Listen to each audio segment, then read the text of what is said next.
Sa pangalan ng bugtong at buhay na Diyos ng mga Diyos, Panginoon o Panginoon at Hari ng mga hari, the greatest God Bathala, whose power is omnipotence, omniscience, and omnipotence, the God of the universe, the God of everything, including our every lives, the God of righteousness, and the God of unconditional love. Yan po ang palagi nating sinasabi ng ating Diyos ng mga Diyos na pinaglilingkuran at pinapaniwalaan ay ang Diyos, the God of unconditional love. So mga kapatid, welcome to the Bulwark of Bathala Interfaith Ministry, the Ministry of Unconditional Love, the bearer of the two greatest commandments of Jesus Christ, no? Dahil ang pinaka-importante para bawat sa isa sa atin, kung matuto talaga tayong magmahal. Bakit yan ang kailangan nating pag-aralan, mga kapatid? Kasi dahil sa wala tayong pagmamahal, no? Kaya nangyari ang kalikasan, sinira-sira natin.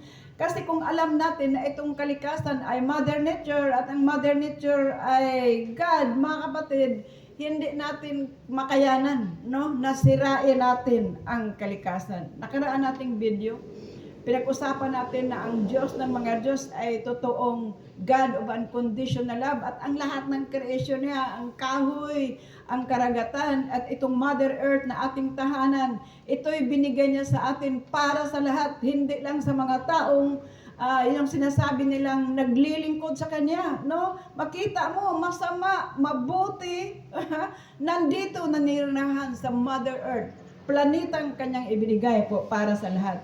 At ang karagatan, alam natin para sa lahat, masama at mabuti, lahat na kinabang nakakain sa mga isda, kung kinsa nyo yung manguha ng isda, at saka ang asin na kung saan wala talagang lasa ang ating pagkain kung wala ang karagatan, mga kapatid. So, ibig sabihin lahat ang creation, kung iisipin natin na ang lahat na nilikha ng Diyos, ang kahoy, ang dagat, at ang Mother Earth natin, etc. mga kapatid, uban pa, ay lahat nakikinabang. So ngayon, mao nga ni atong ulitin na ang tao na pinaka-intelihente na nilikha ng Diyos, ngunit siguro dahil sa kabright, ito ring dahilan na sinira niya ang kalikasan, ang Mother Nature, kung saan nilikha ito ng Diyos para po sa atin, para mapakinabangan natin lahat, para pumunta tayo sa dagat, ang sarap maligo, ang kahoy, pag magbunga, ang sarap kumain,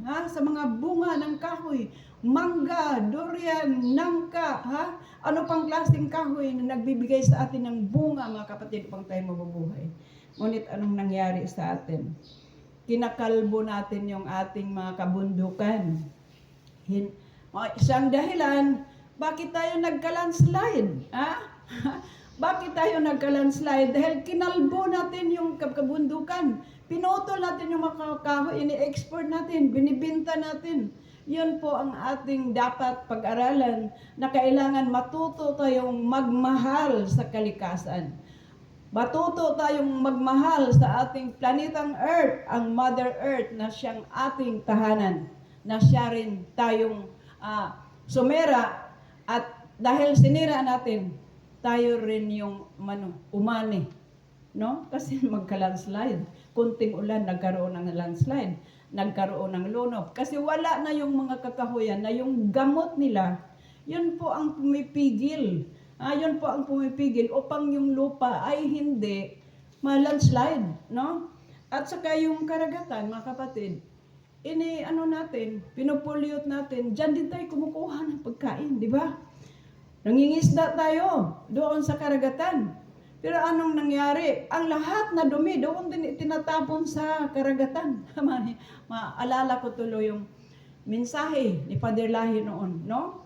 Na lahat tinatapon sa karagatan, anong mga dumi, mga establishmento, mga malaking tubo, andoon.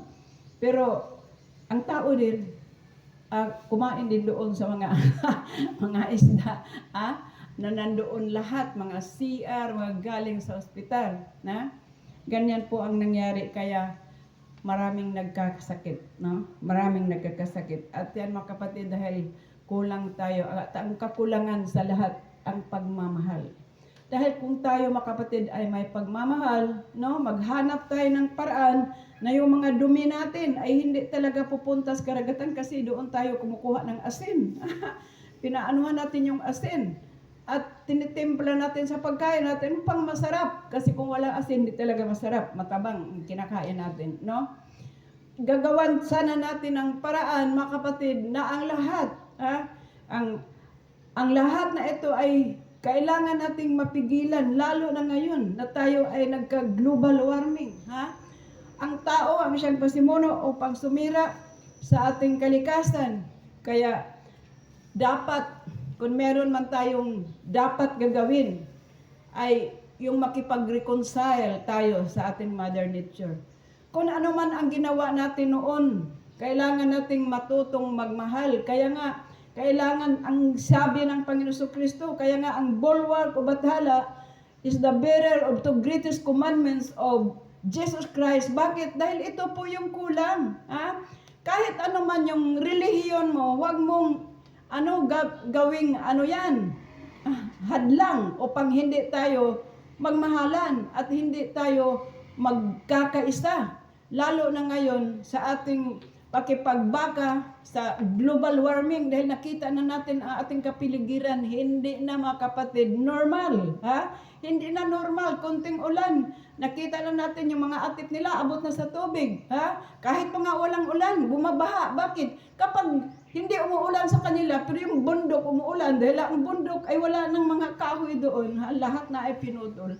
Nagtaka ka na lang, bakit naglunok yung mga subdivision, makita natin social media, mga subdivision kawawa, yung mga nila, yung tubig umaabot na sa atin. Kaya makainan, kung ang ating gobyerno ay nagsisigaw sa pagbabago, bago tayo magsigaw sa pagbabago sa pangkalahatan, mga kapatid, siguro, una nating gagawing pagbabago ang sa mga sarili natin. No, from the inner talaga mag-start. From within, goes outside. Sa bawat isa sa atin, kailangan natin yung pagbabago. Ano mang pagbabagong gagawin natin? Pagbabago na hindi na natin sirain at dumihan kung ano man yung binibigay ng Diyos para sa atin. Yung kakahuyan, yung kabundukan, itong Mother Earth, itong karagatan, huwag na nating ipulyot. Bawat isa sa atin na tao, kailangan tayo ng reforma, total changes and total reformation upang ating makamit, mga kapatid, kasi nakita na natin sa ating kapiligiran na grabe na mga pangyayari dahil na rin sa kagagawa ng tao. Pinagawa ng tulay, substandard. So anong nangyari? Binaha pa rin yung mga kapatiran natin. Sino may kasalanan doon? Yung nagnakaw ng bilyon-bilyon na korupsyon. Hindi baling lilitaw ang mga kapatiran natin, basta sila lumulubo sa pira at kayamanan. Anong kulang dyan, mga kapatid? Walang pag-ibig, walang pagmamahal, at walang pagtatanaw sa kaniyang kapwa na siyang dahilan, ang pinakamalaking utos na inuutos ni Panginoong Jesucristo sa atin. Love our neighbors as we love ourselves. Paano mo minahal ang kapwa mong pinalunupan mo? Bakit? Dahil nilalakaw mo yung budget. Substandard sa mga tulay, may mga ghost project pa na hindi ginawa. Hindi na baling lunupan. Kayo lang naman, kami hindi. Okay lang kami dito. Ganon. So kaya nga, yung pagbabago ng ating gobyerno ay ating suportahan. Hindi lang sa gobyerno ang pagbabago, but kahit anong relihiyon, bawat isa sa atin kailangang magbabago at tanggapin natin, pag-aralan natin kung paano natin tuparin ang two greatest commandments dahil yun po ang kulang, yun po ang importante, ang pagmamahal natin sa kalikasan at pagmamahal natin sa ating kapwa. Magandang hapon po, mga kapatid. Yun lang po sa hapon ito. At ako'y nagpasalamat na sana itong aking video ay maraming makarinig. Dahil para po ito sa lahat, no? Upang samahan natin ang pagbabago sa gobyerno at ang pagbabago ay magsimula sa sarili natin. To love God with all our heart and to love our neighbors as we love ourselves. At mahalin din natin ang ating bansa dahil ito lang po yung tahanang binigay po sa atin ng Diyos. At ako rin ay manawagan na subscribe po ninyo ang channel sa kawal ng demokrasya dahil siya lang po yung isa, no? Isa sa mga taong nakipagbaka para po sa ating bansa. Kaya kung tayo po mga kapatid ay mawala na yung bansa natin, ay yung paniwala natin at mga relihiyon natin, wala na rin po dahil wala na po yung bansa natin. Maraming salamat at magandang hapon po.